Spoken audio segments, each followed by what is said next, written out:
giallo a Bibione per il ritrovamento in mattinata del corpo privo di vita di una donna di 59 anni con il marito trovato vivo ma in stato di incoscienza.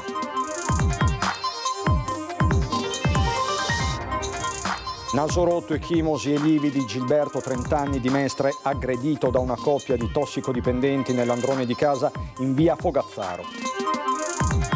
Ho il coltello e i soldi, così qui in via Fogazzaro si vive sotto la costante minaccia di pusher e tossicodipendenti e in tasca teniamo dai 20 ai 50 euro. Shock a Jesolo per la morte del giovane Mamadou Mustapha, giocatore di calcio del girone di eccellenza. Era un campione nella vita e nello sport, il ricordo dei compagni di squadra. Bimbo di 2 anni rischia di soffocare durante il pranzo di Ferragosto a Pellestrina, salvato dall'elicottero del su M118 arrivato da Treviso. È ancora caccia il pirata della strada che ad Olo mercoledì sera ha investito il campione di paraciclismo che corre per Gaza, lasciandolo sul ciglio della strada.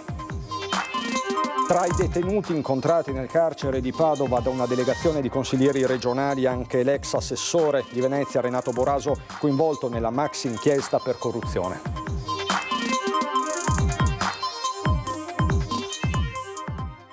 Bentrovati, buonasera telespettatrici, telespettatori di Antenna 3. Apriamo questa nostra edizione veneziana dei telegiornali con un giallo. Andiamo a Bibione, dove è stato ritrovato in mattinata il corpo privo di vita di una donna di 59 anni con il marito trovato vivo poco distante ma in stato di incoscienza. Ci racconta tutto Anna Maria Parisi.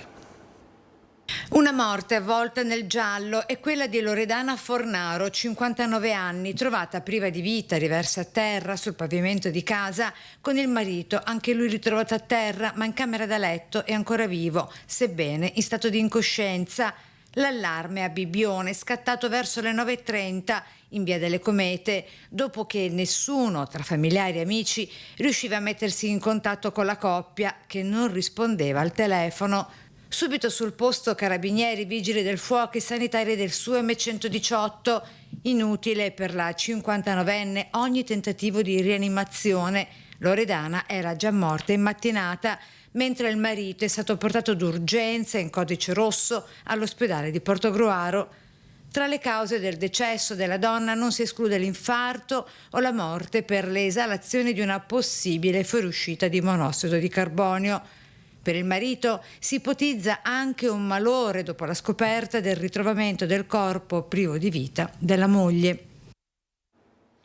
Insomma, i rilievi sono in corso, ma rimaniamo a Bibione. Enzo Comelli, 83enne, goriziano in vacanza a Bibione Pineda, è morto nel primo pomeriggio di oggi per un malore, presumibilmente un infarto. Il pensionato stava prendendo il sole sulla spiaggia della località balneare insieme a moglie e figlio. Seppur celeri soccorsi sul posto, il team del punto di primo intervento di Bibione, i colleghi di Treviso giunti con l'elicottero, ogni tentativo di salvargli la vita è risultato inutile. Il medico si è calato, lo vedete dall'elicottero, per praticargli la rianimazione cardiopolmonare d'urgenza davanti a centinaia di bagnanti sotto shock. Enzo Comelli, quindi 83enne goriziano in vacanza a Bibione Pineda, non ce l'ha fatta.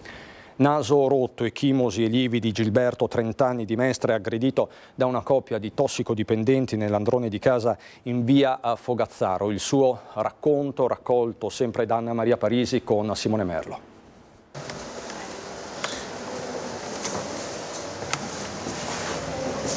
Erano lì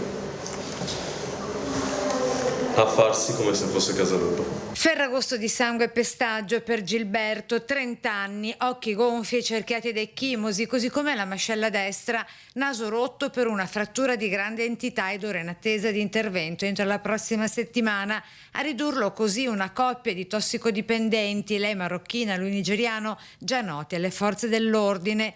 Lo hanno aggredito dopo essere stati sorpresi a farsi fuori dalla porta di casa sua, qui al terzo piano di via Fogazzaro, laterale di via Cappuccina a Mestre. Il video girato immediatamente dopo la barbara aggressione è divenuto virale dopo essere stato postato sui social. Eccone uno stralcio dopo che abbiamo sfocato il sangue che copioso gli scendeva dal naso. Si sono messi a farsi cocaina alla luce del giorno qui, credo sia mezzogiorno l'una.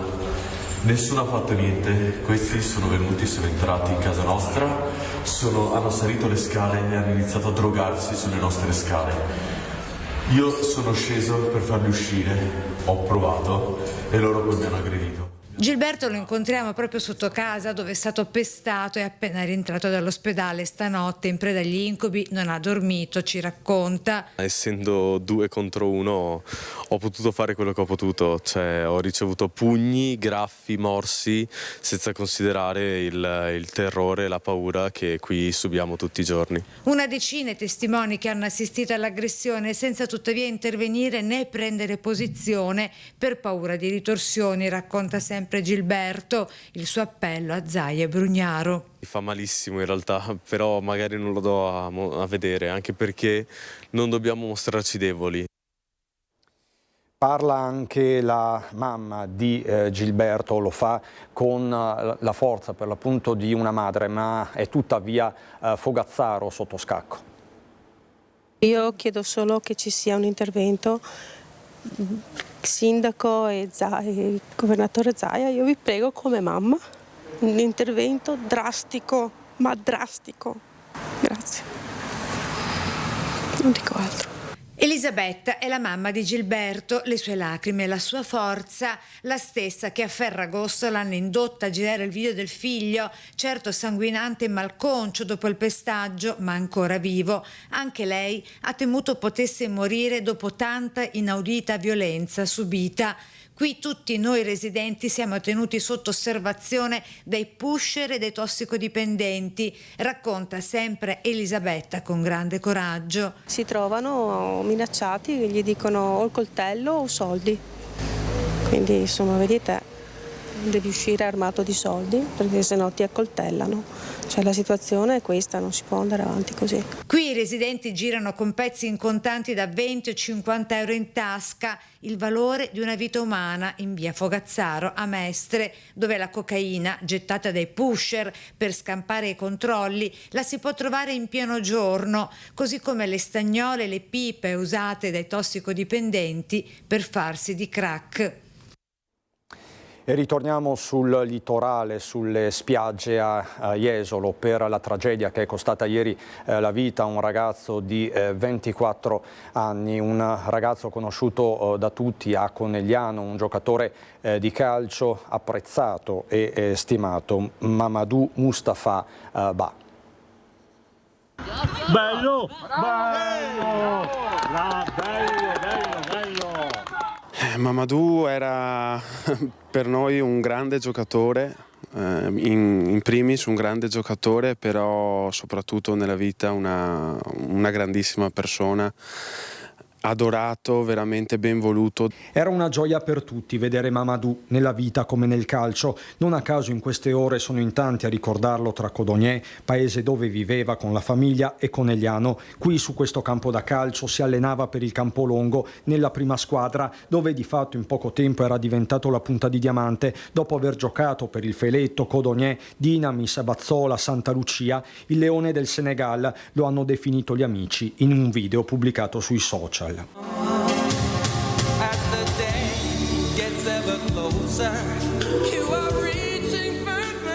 Avrebbe compiuto 25 anni il prossimo 9 ottobre Mamadou Mustafa Ba, morto nel giorno di Ferragosto a Jesolo dopo un bagno in mare. A nulla sono valsi i tentativi di rianimazione degli operatori del su M118 arrivati con l'elicottero all'altezza della Capannina Beach, attimi concitati nel giorno clou dell'estate già segnata da diversi incidenti. Purtroppo sono episodi che accadono durante l'estate ma che non vorremmo mai dover raccontare. Nelle stesse ore un altro giovane ha rischiato e sta rischiando la paralisi a causa di un tuffo da un pontile, il secondo episodio durante la settimana. Da qui l'appello alla prudenza del primo cittadino, ma non è il caso di Mamadou a essergli fatale, probabilmente un malore per cui non si escludono ulteriori approfondimenti. Abbiamo effettuato la presentazione della prima squadra è il 25 di luglio e proprio in quei giorni Momo ha effettuato le visite mediche che non avevano segnalato nessun problema. La prima squadra del Campolongo sta valutando di chiedere il rinvio della prima partita di stagione fissata per domenica 25 agosto, mentre il 1 settembre ci sarà un minuto di silenzio, sconcerto anche nella cantina di Visna dove lavorava. Intanto gli amici di Momo hanno promosso una raccolta fondi per permettere ai genitori di portare la salma del figlio in Senegal. Alla colletta sta partecipando anche il Campolongo. È veramente una perdita che facciamo fatica ad accettare, soprattutto i compagni di squadra sono veramente scossi e il ricordo sarà per sempre con noi.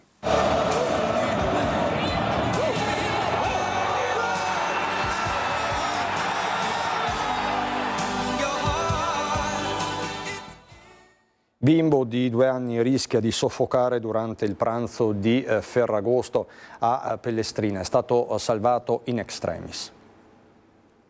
Un altro incidente domestico avrebbe potuto trasformarsi in tragedia il giorno di Ferragosto sull'isola di Pellestrina, nell'estuario della Laguna di Venezia. Un bambino in tenera età, di circa 2 anni, ha rischiato di rimanere soffocato dopo aver mangiato qualcosa nella mattinata di giovedì, durante il pranzo. I contorni della vicenda sono ancora poco chiari, ma quel che più conta oggi è che i soccorsi siano stati questa volta tempestivi ed efficaci e hanno salvato la vita al piccolo. I familiari presenti in casa hanno dato l'allarme subito al SUEM 118 di Pellestrina ed è stata proprio l'equipe di Pellestrina ad intervenire in modo risolutivo e a salvare il bimbo. Comunque è stato chiesto anche l'intervento dell'elicottero, arrivato in pochi minuti dal SUEM Emergenze di Treviso. Il paziente, già fuori pericolo, è stato ritrasportato all'ospedale pediatrico di Padova per completare gli accertamenti, ma ora sta bene. Il ringraziamento del consigliere comunale Alessandro Scarpa Marta, delegato del sindaco alle Isole, che ha sottolineato l'importanza delle dotazioni di emergenza. Ieri è intervenuto l'elisoccorso in isola Pellestrina e ha portato in salvo un bambino nell'ospedale di Padova. Questo sta a dimostrare l'importanza dell'elisuperficie in isola Pellestrina. Un ringraziamento va all'US Veneziana, al personale, ai medici e agli infermieri che sono intervenuti. E voglio anche ricordare l'istanza che in questi giorni sta portando avanti i cittadini di Pellestrina, San Pietro in Volta e Portosecco. E caccia al pirata della strada che a Dolo ha investito un campione di paraciclismo. E ancora caccia al pirata della strada che mercoledì sera verso le 20:30 a Dolo ha investito, senza poi prestare alcun soccorso, il paraciclista palestinese Alaa Al-Dali mentre si stava allenando. Gli inquirenti sono a caccia dell'automobilista pirata che conduceva il SUV nero che ha lasciato ferito sul ciglio della strada l'atleta. Ospitato in Italia presso la parrocchia San Filippo Neri a Padova e assistito dalla AX ONG, fortunatamente non ha riportato gravi conseguenze fisiche, ma i danni alla sua bicicletta da gara potrebbero impedirgli di partecipare ai mondiali di paraciclismo che si svolgeranno a Zurigo il prossimo settembre. Nel frattempo, spiegano dall'associazione, è stata sporta denuncia contro ignoti. Alaa corre per i Gaza Sunbirds, squadra di paraciclismo che si sostiene grazie alle donazioni dei propri supporter e da 10 mesi distribuisce aiuti umanitari a Gaza. Torniamo sulla vicenda dell'autobus finito fuori strada a Verona causando una vittima e 6 feriti, compreso l'autista. Ci torniamo perché c'è un risvolto importante, perlomeno significativo. Il conducente risulta dipendente della linea, la società del bus precipitato dal cavalcavia di Mestre lo scorso autunno. Si lega nuovamente a un dramma della strada il nome della Linea SPA, l'azienda di trasporti veneziana a cui apparteneva il bus precipitato il 3 ottobre scorso dal cavalcavia di Mestre, causando 22 vittime. Risulta infatti dipendente della linea l'autista del bus finito fuori strada a Verona, nel quartiere di Parona, sinistro in seguito al quale ha perso la vita una 48enne di origini romene residente a Somma Campagna e in cui è rimasto gravemente ferito lo stesso conducente. un 55enne estratto dalle lamiere del mezzo del trasporto pubblico dai vigili del fuoco. Il bus stava coprendo la tratta tra la Valpolicella e Verona quando improvvisamente ha invaso l'altra corsia, andando poi a schiantarsi contro il guardrail. Fortunatamente non ha sfondato la barriera, altrimenti avrebbe rischiato di finire nell'Adige. L'autobus è stato posto sotto sequestro insieme al telefono del conducente, che sarà probabilmente indagato per omicidio stradale. L'autista non è un nostro dipendente diretto, ha spiegato il presidente di ATV Massimo Bettarello, però lavora per noi da molti anni. La legge regionale prevede che il 20% del servizio venga dato in affido ad aziende esterne del territorio, ha concluso. Anche il bus, un mezzo di fabbricazione tedesca, era recente.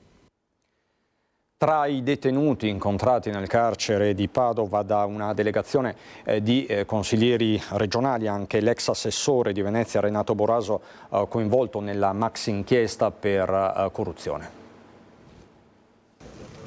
È molto provato e desidera parlare con il figlio. Il detenuto in questione è Renato Boraso. C'era anche lui tra i carcerati incontrati dalla delegazione di consiglieri regionali e dalle associazioni radicali veneti durante la visita alla casa circondariale di Padova. L'ex assessore del comune di Venezia è in carcere da luglio per corruzione nell'inchiesta che ha travolto Ca' Farsetti. Boraso, in attesa del pronunciamento del Tribunale del riesame per l'attenuamento della misura cautelare in carcere, sta aspettando anche di poter comunicare con il figlio. A parlare con Boraso è stato il consigliere regionale padovano Arturo Lorenzoni, che ha descritto così l'incontro. Io ho fatto proprio richiesta al direttore di poter incontrare l'ex assessore Boraso e devo dire che è stato un incontro dal punto di vista umano molto toccante. Io sono ovviamente entrato nella questione diciamo così dei fatti e delle ragioni che l'hanno spinto qui dentro, però ho trovato una persona provata dal punto di vista umano e sento vicinanza per la difficoltà di poter comunicare con la famiglia, di poter anche esprimere la propria versione dei fatti. Mi auguro che presto abbia l'occasione di dialogare con gli inquirenti e soprattutto di poter riallacciare un rapporto con la famiglia, perché al di là di tutte le considerazioni che possiamo fare, io credo che questo dal punto di vista umano sia veramente una prova molto forte. Risveglio amaro al Lido di Venezia, vediamo perché nel servizio di Lorenzo Maier. Un raid vandalico la notte di Ferragosto, come rovinare una festa. Nel mirino la più antica spiaggia del Lido di Venezia, lo stabilimento balneare Miramare, in lungomare Marconi, la cui prima concessione risale addirittura al lontano 1895. Sono state distrutte più di 20 capanne. Ignoti, presumibilmente verso le 2 di notte, sono entrati nello stabilimento e hanno preso di mira un settore, con tutte capanne di prima fila, poi alcune laterali e di terza fila. Sono state così divelte e scardinate le porte in legno, rotte sedie e tavolini, danni molto ingenti. Poi i vandali hanno anche appiccato il fuoco, facendo un falò davanti alle capanne e rubato dalle stesse capanne danneggiate, portando via cibo, effetti personali, ma anche biscotti e 50 euro da un portafoglio rimasto in spiaggia. Sul posto la Polizia di Stato, che è arrivata di notte dal centro storico, ha amareggiato il presidente della cooperativa che gestisce lo stabilimento, Paolo Piccolotto. Tanti i disagi che la spiaggia ha dovuto affrontare questa mattina pur di riaprire. Lo stabilimento ha comunque aperto. I clienti, che hanno avuto le loro capanne danneggiate, sono stati trasferiti temporaneamente in altre capanne. Restiamo in zona, ma per tutt'altro argomento ci sono importanti aggiornamenti sul fronte della mostra del cinema. Direttore Barbera, finalmente abbiamo svelato questo calendario, un po' così, un flash, come sarà questo calendario, ogni giorno tanti libri. Beh, è un calendario fittissimo, più fitto del solito perché poi c'è anche questa nuova sezione dedicata alle serie che sono film lunghissimi, e un programma con tantissimi ospiti perché ogni giorno il tappeto rosso sarà super affollato, grandi film, anche tante sorprese, tante novità, tante curiosità, nuovi talenti, come sempre. È già alle stelle l'attesa per la 81esima Mostra Internazionale d'Arte Cinematografica di Venezia, che si aprirà al Lido il 28 agosto. In una nostra intervista esclusiva di Ferragosto, il direttore Alberto Barbera fa il punto. Tantissimi scrivono e dicono che è il miglior programma di sempre, alla fine finirò per crederci anch'io, visto che insistono tutti su questo tasto. Abbiamo cominciato a vendere i biglietti, come sapete, un paio di giorni fa, ne abbiamo venduti tantissimi, dopo meno di 24 ore un terzo dei biglietti era già stato venduto, quindi c'è una grande aspettativa e una grande richiesta e questo è un dato molto incoraggiante. Infine il direttore ci presenta quella che ha annunciato come una grande scoperta, la madrina Sveva Alviti. Sveva Alviti è una bravissima attrice, molto più conosciuta all'estero di quanto non lo sia in Italia, perché ha lavorato in Francia, ha studiato recitazione a New York, parla benissimo francese e inglese, lavora con produzioni internazionali. Mi auguro che a partire da quest'anno sia apprezzata in Italia almeno quanto lo è all'estero. Queste dunque le anticipazioni di Alberto Barbera, come sempre grazie al nostro Lorenzo Maier, ed è tutto anche per questa edizione veneziana dei nostri telegiornali. Subito dopo la sigla c'è il meteo, buona serata.